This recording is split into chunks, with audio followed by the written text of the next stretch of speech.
यार यह व्यवस्था असल में एक नहीं है दोस्त, ये तो पूरा जाल है।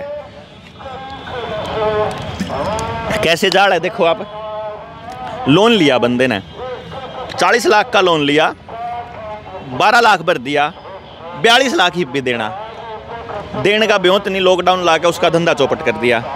ईब उसकी दुकान बंद पड़ी है, घर बीमार पड़े हैं क्योंकि शरीर में केमिकल जा लिया, भरने का ब्योंत नहीं। तो ये बहुत मान बैठा है कि दुकान तो गई, किले तो गए, मकान तो गया। उसने बचाने खातर मान ने पता लग गया कि गेम चल रहा, हमने बैंक से चिट्ठी लिख दी, पता चला बैंक की फ्रॉड करने लग रहा। तो तेन कह दिया मैं स्कूल में ना जब मास्टर धक्का करे नहीं बेशक सिर खोल आइए, लेकिन बॉडी ना सौंप दिया अपनी। लेकिन मैंने सोच रहा हूँ एकला ईब तो बच जाएगा, फिर लपेटेंगे। तो मैंने अपना बच्चा बचाने के लिए मैंने लोग आगे मैं तो गिड़गिड़ा रहा था कि मेरा बालक क्यों करी बच जाए।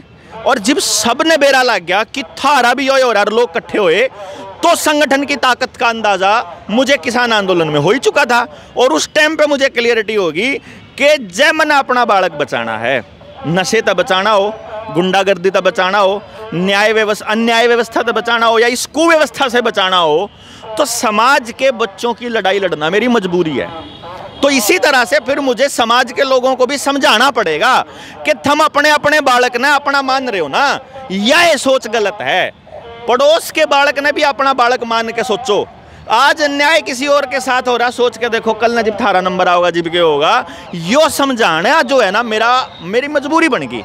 तो मैंने अपना काम सब छोड़ छाड़ गए। मैं जब ये एजुकेशन वाले पर्पज़ के लिए मैं निकला तो वही था कि भाई मेरे पे टेक्नोलॉजी है, पूरे गांव को ऐसा बना देंगे कि एक भी बालक बेरोजगार ना बचे, गारंटी है इस बात की। लेकिन गांव वाले निकल के तो आओ, मैं क्यों करूं सब काम के लिए। गांव में चाहिए तो आप आकर के मेरे से टेक्नोलॉजी ले लो, वह समझ ले लो, मेरे पे वह बात ले लो कि कैसे बनेगा, तो हम बैठ के निर्णय ले लो और अपने गाँव ने खुद बचा लो। इस बात के लिए तो मैं निकला हुआ था। इस मुद्दे पे और पता लग गया, फिर न्यू कर न्यू पता चला कि यार यह व्यवस्था असल में एक नहीं है दोस्त, ये तो पूरा जाल है। कैसे जाल है देखो आप। लोन लिया बंदे ने, 40 लाख का लोन लिया, 12 लाख भर दिया, 42 लाख ही भी देने का ब्योंत नहीं, लॉकडाउन ला के उसका धंधा चौपट कर दिया। ईब उसकी दुकान बंद पड़ी है, घर बीमार पड़े हैं क्योंकि शरीर में केमिकल जा लिया, भरने का ब्योंत नहीं। तो ये बहुत मान बैठा है कि दुकान तो गई, किले तो गए, मकान तो गया। उसने बचाने खातर मान ने पता लग गया कि गेम चल रहा, हमने बैंक से चिट्ठी लिख दी, पता चला बैंक की फ्रॉड करने लग रहा। ये बैंक जबरदस्ती पुलिस वाले ने लेकर आ जाए उनके घर। वो जो गांव का आदमी उन्हें बेराई को नहीं कि पुलिस वाला सिर्फ कानून व्यवस्था बनाने के लिए आया हुआ है। पुलिस वाला कब्जा दुआन को नहीं आ रहा, पीछे दुआन को नहीं आ रहा। पुलिस का काम ही नहीं है कब्जा दुआन का। पुलिस का काम अगर जब पीछे दुआन का हो तो जो पैसे बैंक का पता लेने आवे हैं लोगों ने वह दुआ दो पुलिस वाले। फिर बेरा लग गए कि जितने ये मतलब CIA, CBI, CID ये भी इलीगल हैं। फिर पता चला है कि ये जो बैंकों की रिकवरी वाला पैटर्न है यो भी इलीगल है। फिर पता चल रहा है तो गुंडागर्दी चल रही है। तो फिर इस बात से मैं अपने बालक ने कब तक बचाऊंगा भाई। इसीलिए मेरी मजबूरी हो गई कि मुझे पूरे समाज की बात करनी पड़े और समाज के हर पहलू पर बात करनी पड़े। शिक्षा प्राप्त कर ली, अगर रोजगार का साधन नहीं है तो आपका बालक नशेड़ी बनेगा ही बनेगा, तो नशे पे भी करनी पड़ेगी। सरकार की गुंडागर्दी पे भी करनी पड़ेगी।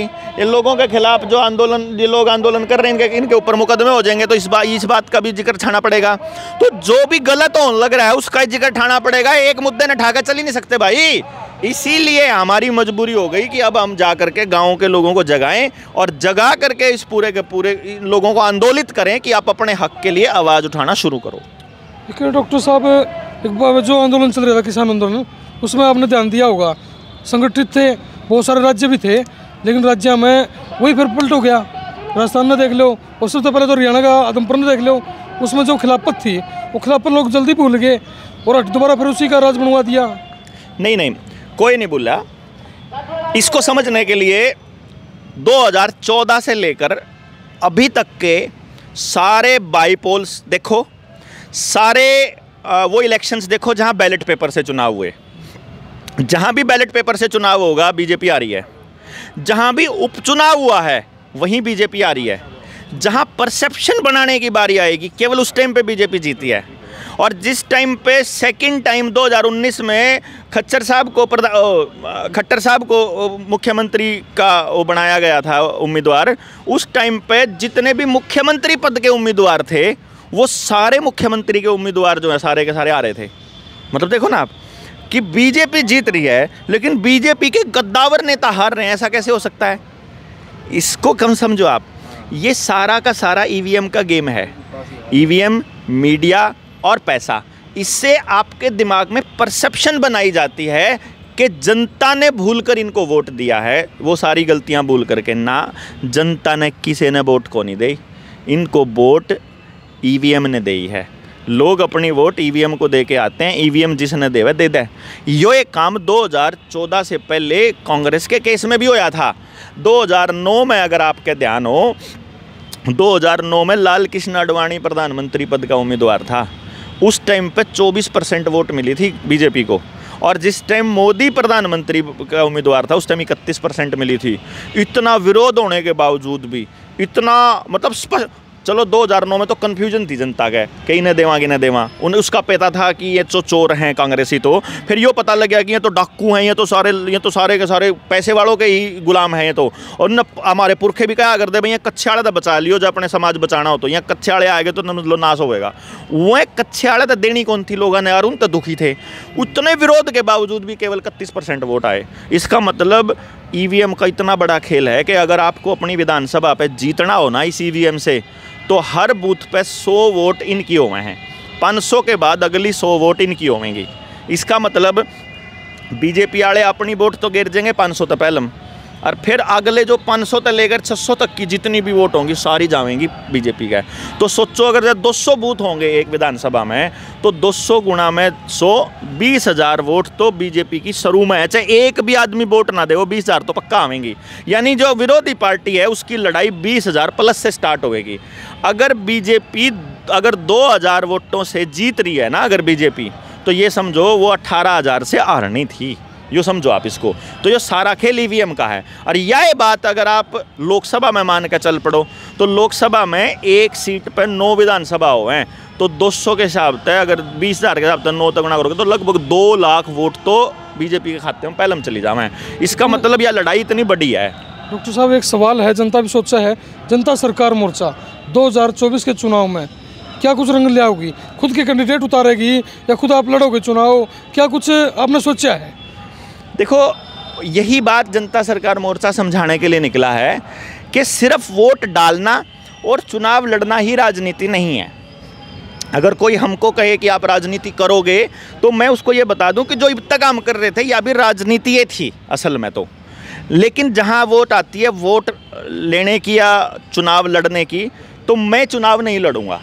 क्योंकि जनता सरकार मोर्चा के अंदर हमने एक नियम बनाया था जब ये मोर्चा बना, कि मोर्चे के अंदर जिसको माइक मिला हुआ है, जिसको चेहरा मिल गया, जिसको समाज ने एक्सेप्टेंस ले ली कि वो बालक ठीक समझाने लग रहा है, उसकी ड्यूटी समझाने की ये है। मैं टीचर हूँ तो मैं समाज से भी रिक्वेस्ट करूँगा कि मुझे शिक्षक ही बना रहने दो, मुझे मेरा काम करने दो जो मेरा एजुकेशन का काम है। और नेता हम छांट के देंगे आपको, हम पार्टी नहीं बनाएंगे, हमारी पार्टी से आपको चुनाव नहीं लड़ना। आपके बीच में से लोगों को निकालने का तरीका दे देंगे आपको कि ईमानदार आदमी कैसे निकालने हैं। ईमानदारों की कमी नहीं है इस देश के अंदर, अच्छे लोगों की कमी नहीं है इस देश के अंदर, लेकिन अच्छे लोगों की प्रक्रिया में आदमी सबसे पहले खुद को सबसे अच्छा साबित करने पे लग जाता है और इसीलिए वो हार जाता है। तो देश ना हारे, देश जीत जाए, समाज जीत जाए, तो मेरा हारना उसके लिए ज़रूरी है। तो मैं इसके अंदर इस तरीके का मतलब खेल चले कि भैया लोग जीतें, और लोगों के जीतने का एक ही तरीका है कि लोग अपने बीच का एक कैंडिडेट हमको दें। तो लोगों के बीच का कैंडिडेट आएगा, उसको कैसे छांटना है, उसको कैसे तैयार करना है, उसको किस तरह से मैनेज करना है, उसकी तैयारी की जा सकती है। असल में हमारा लड़ने का ऐसा कोई इरादा है नहीं, लेकिन लोगों में राजनीतिक चेतना जगाना तो हमारा मकसद है। डॉक्टर साहब एक अंतिम प्रश्न है, आपने रैली भी करी, जयपुर के अंदर अलग अलग प्रोग्राम करे, अलग अलग स्टेट में करने जा रहे हो, ये फंड रेज कहाँ से हो रहा है? कौन सी पार्टी फंड रेज कर रही है, या फिर आपने इतना पैसा इकट्ठा कर रखा है कि भाई सब कुछ मैनेजमेंट आप कर रहे हो? नहीं नहीं, पैसा पब्लिक का पैसा है, लोगों का ही पैसा है। जैसे अभी कर्ज मुक्ति में भी हमारे को बहुत से लोगों ने सहयोग किया।